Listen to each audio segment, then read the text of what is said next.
Tantor Audio, a division of Recorded Books, presents Why Not Better and Cheaper? Healthcare and Innovation by James B. Rebitzer and Robert S. Rebitzer. Narrated by Stephen R. Thorne. Chapter 1. Introduction and Overview. Précis. Mass General Hospital, MGH, is one of the oldest and most prestigious hospitals in the United States. From 1821 until 1910, the average cost of treating a patient discharged from MGH was $997 in 2010 dollars. It wasn't until the early 1960s that costs surpassed $4,000 per patient. In 2002, the equivalent per-patient cost exceeded $25,000, and in 2010 it was in the neighborhood of $35,000. Put differently, the nearly nine-fold increase in the cost of treatment in the 50 years between 1960 and 2010 was far larger than the increase over the prior 150 years. New, more valuable treatments have undoubtedly played a central role in the rising cost per patient of hospital care over the past 50 years. In 1950, for example, there were essentially no effective treatments for patients who survived heart attacks. Now we have effective therapies and medications, angioplasties and stents, thrombolytic drugs, and so on, and mortality in the month after a heart attack has declined by 75%. As medical treatments become more effective, the demand for such therapies rises. Indeed, technological improvements that lengthen life spur demand for additional interventions. The patient who survives a heart attack in her 60s may need a knee replacement in her 80s. But why doesn't healthcare get better and cheaper? The evolution of the cell phones that we carry in our pockets demonstrates that quality can increase while prices fall. Why not in healthcare? Our answer is that the health sector generates the wrong kinds of innovation. It is too easy to profit from low-value innovations and too difficult to profit from innovations that reduce care costs. The result is a healthcare economy that is profusely innovative, yet remarkably ineffective in delivering increased value at a lower cost. The consequences of this skew in innovation accumulate over time and make society poorer and less healthy than it ought to be. The root causes of the innovation problem in the health sector are incentives, prevailing professional and social norms, and the competitive environment. We can point innovation in a better direction by improving incentives, mobilizing norms and narratives, and altering the regulatory and competitive environment. Why not better and cheaper? In a famous essay, Nobel Prize-winning economist William Nordhaus studied the evolution of lighting. From medieval times until the beginning of the 19th century, the most advanced lighting device was the wax candle. The 19th century witnessed an era of rapid innovation, first oil lamps, then coal gas-powered lamps, then kerosene lamps, and finally Edison's electric filament bulbs. Innovation continued into the 20th century with fluorescent bulbs, the 1930s, and compact fluorescent bulbs, the 1980s. Newer technologies, such as light-emitting diodes, LEDs, continue the evolutionary process. Over this period, residential lighting became much brighter and more reliable, and cheaper. Around 1800, lighting services we take for granted today imposed a high economic cost on even the wealthiest individuals. Thomas Jefferson's household consumed approximately 200 pounds of candles in a year, and his total lighting expenditures were roughly $250 per year, or 7% of his annual salary as Secretary of State. It took 5.4 hours of work at the average farm laborer rate to produce 1,000 lumen hours of light in 1800, while in 1992, this same amount of light could be paid for by just 0.43 seconds of work at the average hourly non-farm rate. Put differently, the average cost of residential lighting in 1992 was 0.03% of what it was in 1800. Contrast the story of innovation in residential lighting to innovations in treating high cholesterol. Among adults in rich countries, a large proportion of all deaths are due to blocked arteries. Over the past century, an impressive body of biochemical, biomedical, and epidemiological research established that lowering low-density lipoprotein cholesterol, LDL, or bad cholesterol, through diet and medications reduces the incidence of coronary artery disease and coronary events, and also prolongs life. In the late 1980s, a new class of drugs for lowering LDL in the blood, statins, was approved for human use. Subsequent clinical trials have established that statins decrease heart attacks and prolong life. A new class of LDL cholesterol-lowering drugs, PCSK9 inhibitors, were recently discovered that exploit a different physiological mechanism than statins. Two new drugs in this class, evolocumab and alirocumab, reduced LDL cholesterol in the blood. It is worth noting that these trials were of relatively short duration. Because coronary artery disease develops slowly over many years, the trials relied on biomarkers, indicators of a therapeutic response, rather than actual clinical outcomes, such as strokes and heart attacks, to assess efficacy. As a result, the trials offered only indirect evidence that these new drugs reduce disease and prolong life.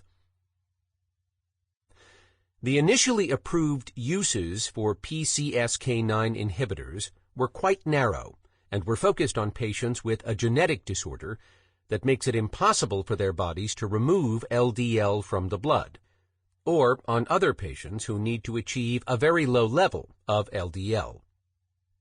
Later, the approved use of evolocumab expanded to include adults with cardiovascular disease at risk of heart attack or stroke. Further expansion of alirocumab's approved uses is likely forthcoming. The initial list prices for PCSK9 inhibitors exceeded $14,000 per patient per year. This is a high price, considering that patients must take cholesterol-lowering drugs regularly throughout their lives.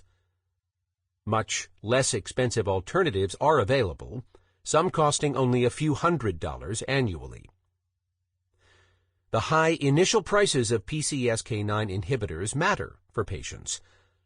Only half of the prescriptions for PCSK9 inhibitors were approved in the year these drugs became available, and 1/3 of the approved prescriptions were not filled due to high co-payments. Residential lighting is the poster child for how innovation should work. Consumers buy innovations that lower the cost of illumination and cast better light.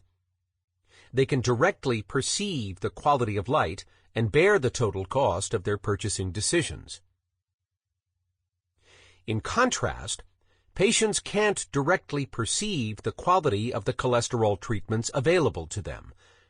They must rely on physicians, who, in turn, evaluate scientific evidence. Moreover, this evidence has limitations.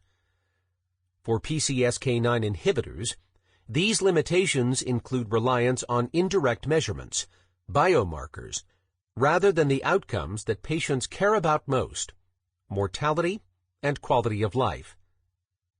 So, unlike consumers of lighting products, consumers must rely on agents, physicians, and imperfect information to make their purchasing decisions. In addition, patients do not bear the total cost of their decisions. Instead, third-party payers, such as Medicare, Medicaid, and private insurers, pay most of the costs. Neither patients nor their physicians have to consider the cost-benefit trade-offs that consumers of lighting products do. PCSK9 inhibitors may be a valuable treatment for a limited set of patients.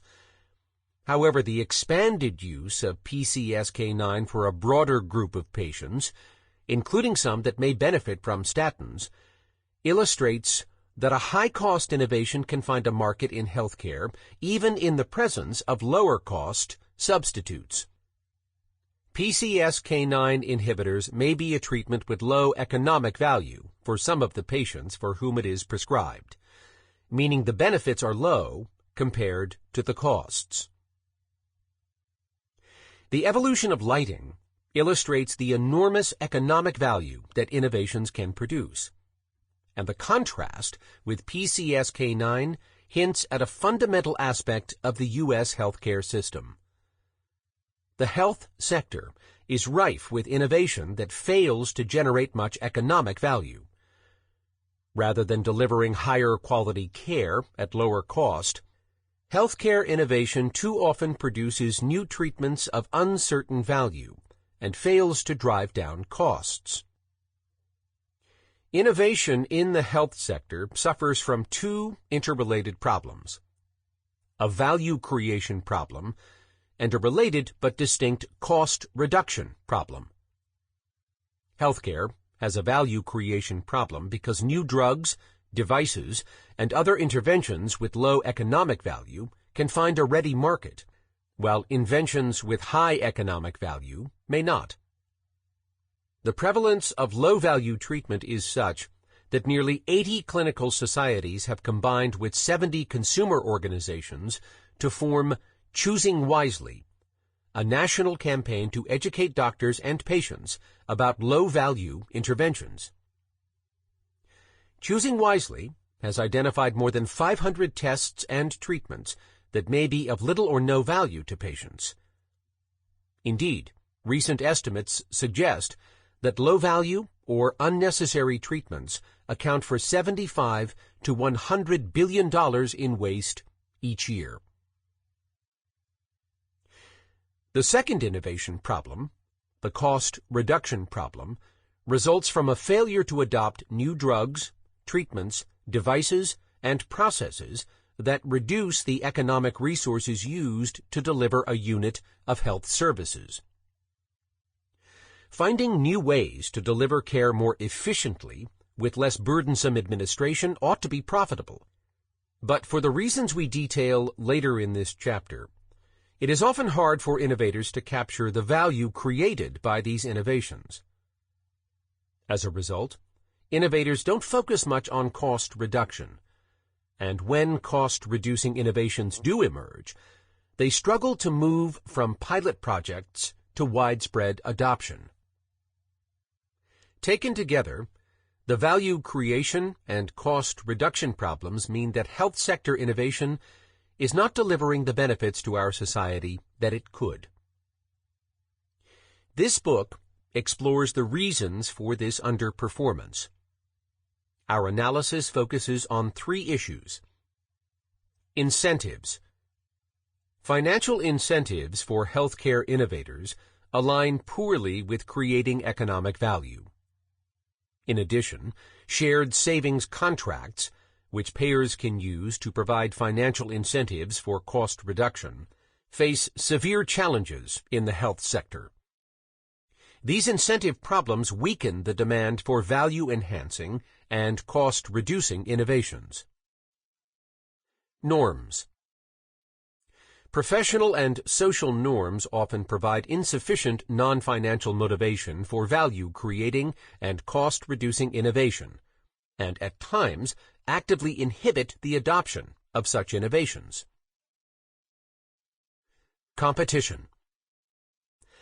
The nature of competition in healthcare markets allows dominant incumbent firms to overlook potentially value-enhancing and cost-reducing innovations and inhibits disruption by more efficient new entrants. We are not the first to observe that innovation responds to financial incentives.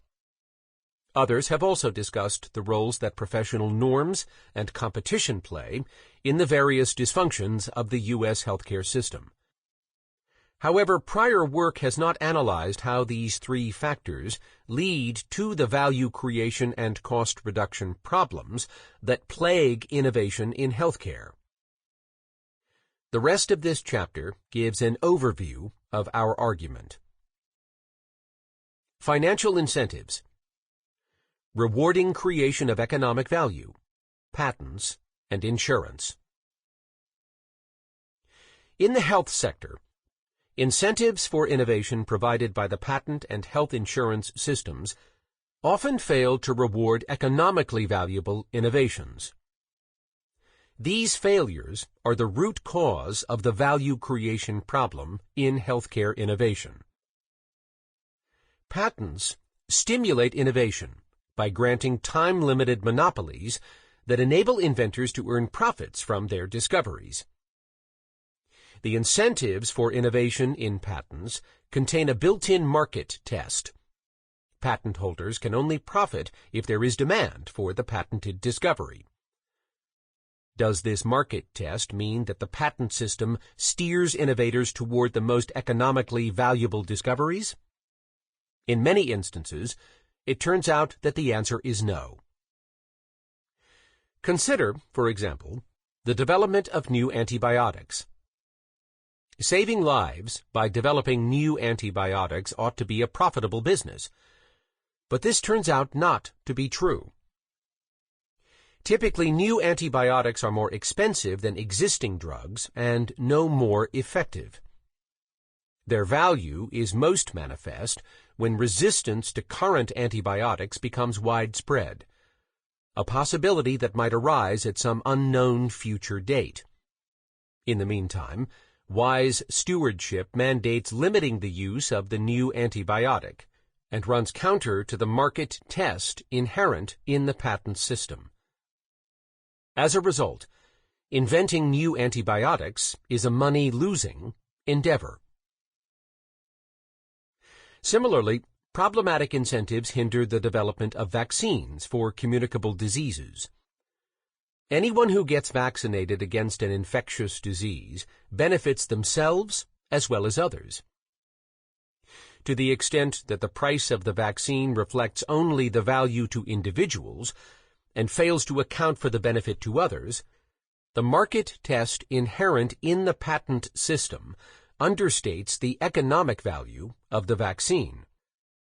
The market power granted to patent holders can also distort innovation incentives by favoring the development of treatments over vaccines. As explained in Chapter 2, drug makers with a monopoly treatment can charge more for the treatment than for an equally effective vaccine. Depending on the distribution of risk for the disease in the population, this exercise of market power can make it more profitable to focus development efforts on treatments rather than vaccines. The time-limited feature of patents can also loosen the ties of innovation to economic value.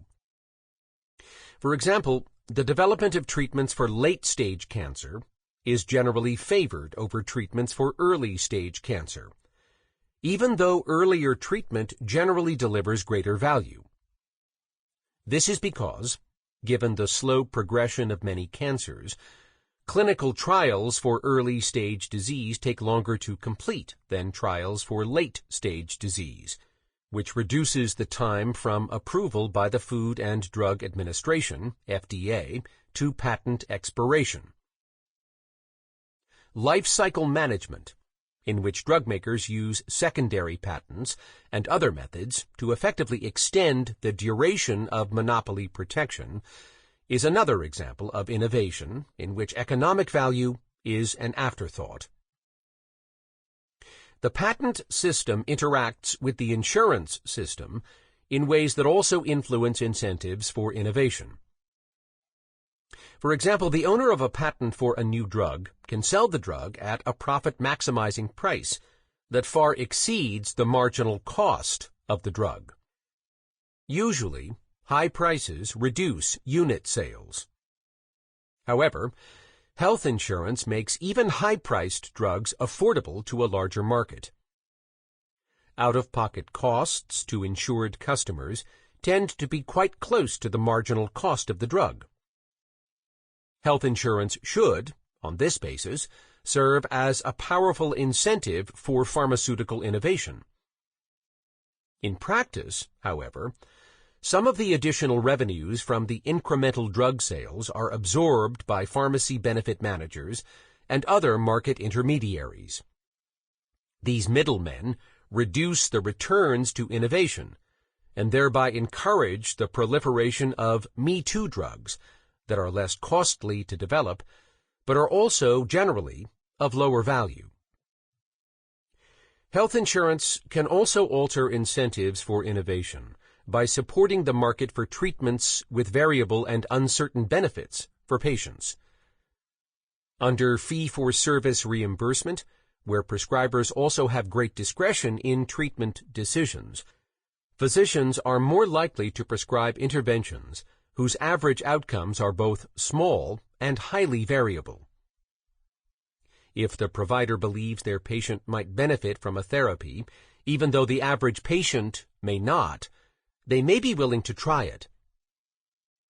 The regulatory practices in the United States grant physicians great discretion in making this choice, and the drug approval process does not require that new treatments be more valuable than existing treatments. Medicare is also forbidden from using analyses of benefits and costs in its coverage decisions. These permissive regulatory practices in the United States end up supporting demand for low-value treatments. Such practices also enable treatment creep, in which costly interventions that may be beneficial for one subpopulation spread to other populations, where the benefits are less certain. Creating demand for cost-reducing innovations. Shared savings incentives. If innovators and implementers can't benefit from innovations that reduce costs, such innovations will be in short supply, and when they do appear, will fail to thrive and spread. This is the root cause of the cost reduction problem in health sector innovation. In healthcare, providers order tests, procedures, drugs, etc., and payers pay. With the notable exception of expenses directly billed to patients as co-pays, co-insurance, or out-of-pocket expenses, most costs are borne by third-party payers. Providers, who have the obligation and expertise to make decisions on behalf of their patients, may not know or give adequate weight to the costs their decisions impose on payers. Providers may also be less than eager to adopt cost-reducing new treatment modalities or management methods if the benefits of these cost reductions primarily accrue to payers. From this perspective, the demand for cost-reducing innovation hinges on a challenging principal-agent relationship. Payers are the principal in this relationship.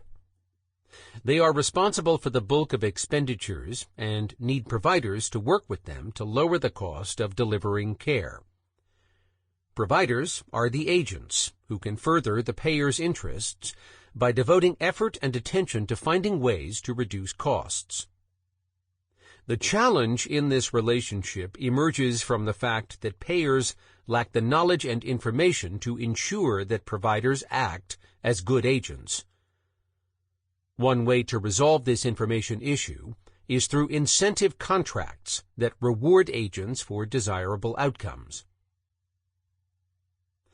The standard tool for analyzing a principal-agent relationship is the principal-agent model.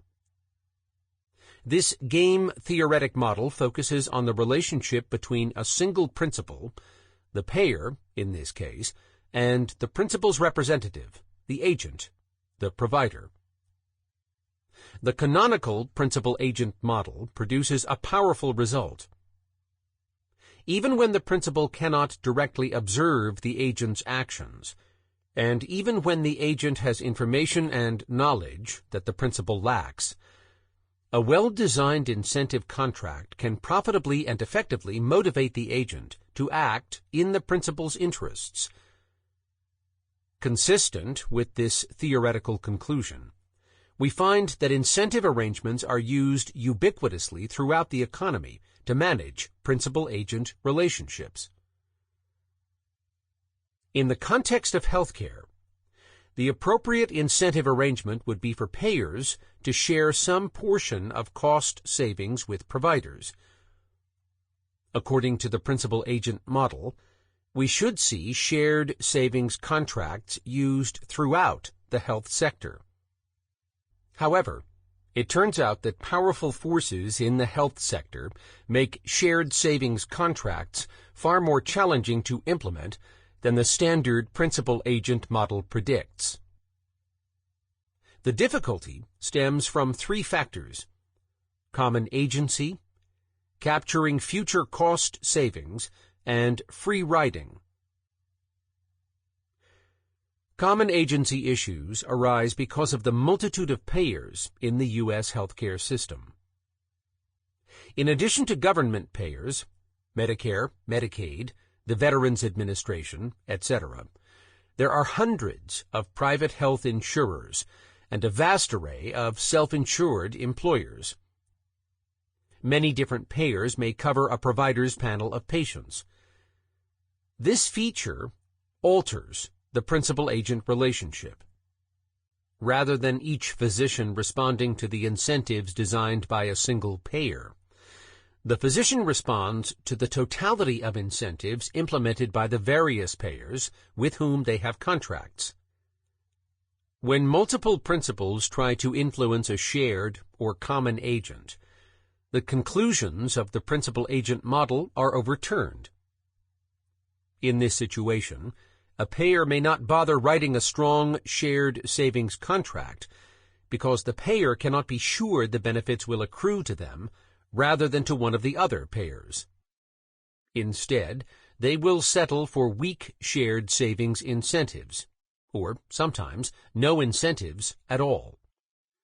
Under common agency, payers give providers little or no economic incentive to adopt cost-reducing innovations. Different from the challenge of common agency is the challenge of capturing and sharing savings from investments to prevent or delay disease in the future. For example, investments in smoking cessation or diabetes prevention can take years to pay off in the form of lower medical expenditures. Capturing these future benefits requires long-term relationships between payers and their beneficiaries. The longer the relationship, the better. But the structure of healthcare insurance markets works against the possibility of such long-term relationships. Most commercial health plans rely on one-year health insurance contracts. As people change jobs, they often change insurers. Also, smaller firms that typically don't self-insure frequently switch insurers when their contracts are up for renewal. Long-term relationships are unlikely under these conditions. In addition, employer-based insurance contracts generally don't extend into retirement when Medicare covers Americans over age 65. Thus, savings from controlling smoking, diabetes, or virtually any chronic disease in a 50-year-old may accrue to Medicare rather than commercial insurance plans. The problem of capturing future savings may partly explain the remarkably slow uptake of behavioral approaches to preventing and treating chronic diseases. Free riding is the final challenge to creating it. Sample complete. Ready to continue?